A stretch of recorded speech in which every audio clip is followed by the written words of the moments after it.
Since the 1700s, African Americans have been treated as property, getting beat, forced to live in a society conquered by the white man.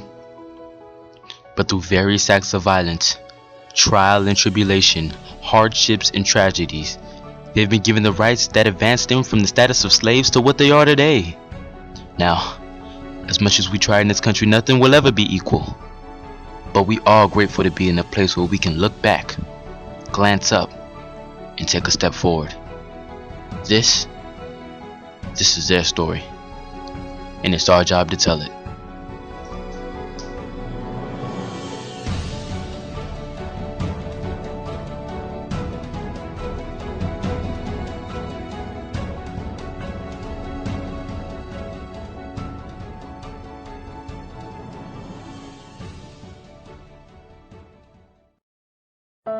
Some of the most influential figures in the civil rights era believed in accomplishing equality through peace.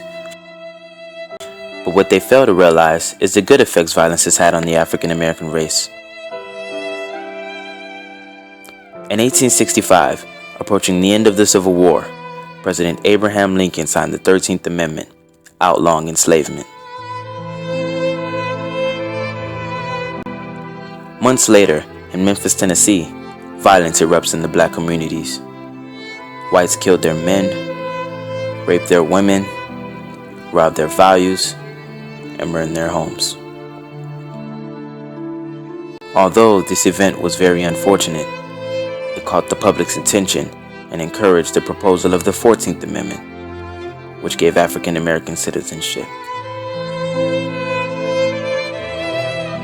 We can fast forward almost 100 years into the civil rights movement, and still, violence ran the relationship between whites and blacks. Segregation slowly started to end, and there are continuous ways to hurt African Americans without consequence.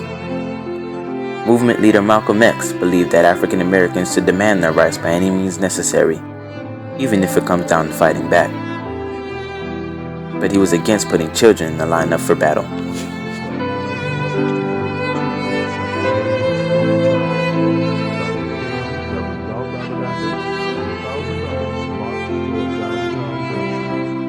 However, in 1963's Alabama, African Americans made a special effort to make sure they were heard and received the rights they deserved. The Children's March was protesting led by the children of Alabama.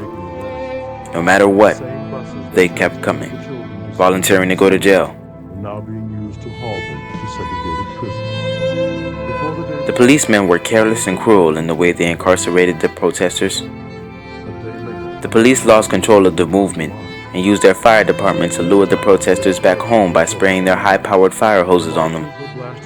Vicious dogs who were named Nigger were released on the protesters, biting them, ripping apart their flesh, and staining the ground with blood. The protests couldn't have gotten any worse.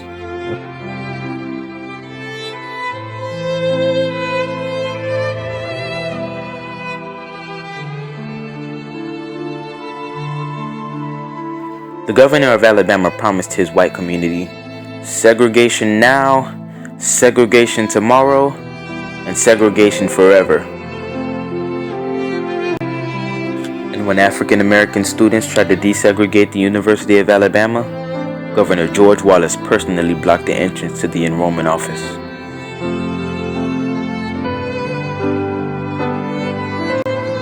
Brown v. Board of Education of 1954 deemed segregation within schools unconstitutional. Therefore, denying the enrollment of the African American students was also unconstitutional, and forced President John F. Kennedy to send National Guard troops to Alabama to demand the enrollment of the students.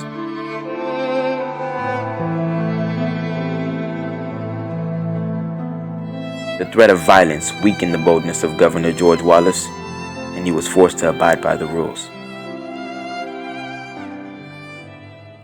Shortly after, on June 11, 1963, President Kennedy hosted a televised and radio address on civil rights, in which he discussed the importance of desegregation and the incidents in Alabama. The heart of the question is whether all Americans are to be afforded equal rights and equal opportunities, whether we are going to treat our fellow Americans as we want to be treated. If an American because his skin is dark, cannot eat lunch in a restaurant open to the public, if he cannot send his children to the best public school available, if he cannot vote for the public officials who represent him, if, in short, he cannot enjoy the full and free life which all of us want, then who among us would be content to have the color of his skin changed and stand in his place? Who among us would then be content with the counsels of patience and delay?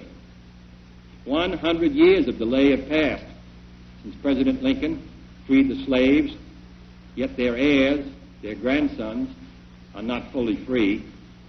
They are not yet freed from the bonds of injustice. They are not yet freed from social and economic oppression. And this nation, for all its hopes and all its boasts, will not be fully free until all its citizens... The death of civil rights leader Martin Luther King stunned the African American community. As they mourned over their loss, they often wondered if their fight for rights was over.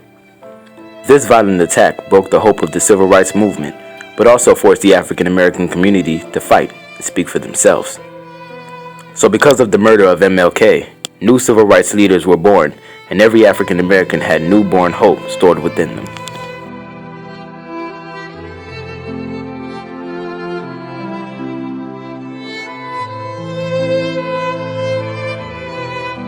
In modern day, African Americans have equal rights and are fortunate enough to witness their first African American president. Prejudiced people and discrimination still exist, but at a minimum. There are still cities in America who segregate their businesses and create ways to make the lives of African Americans difficult. The violence was unnecessary and uncalled for, but on the positive note, it did speed up the process for African Americans gaining their rights. It's only a matter of time before the rest of the discrimination left in America is addressed. Racism will never end, and neither will violence. But without it, America wouldn't be the nation it is today. Now, without implying that violence and oppression are positive, there may be more than one way to look at it. 100 years later, the Negro still is not free. 100 years later, the life of the Negro is still sadly crippled by the manacles of segregation and the chains of discrimination.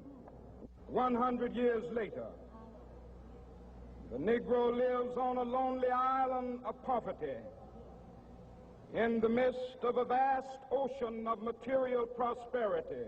100 years later,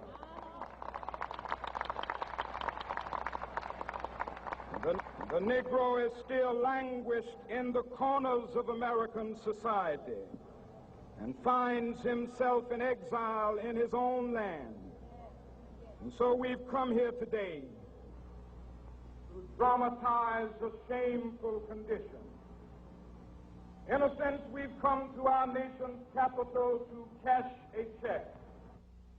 When the architects of our republic wrote the magnificent words of the Constitution and the Declaration of Independence, they were signing a promissory note to which every American was to fall heir.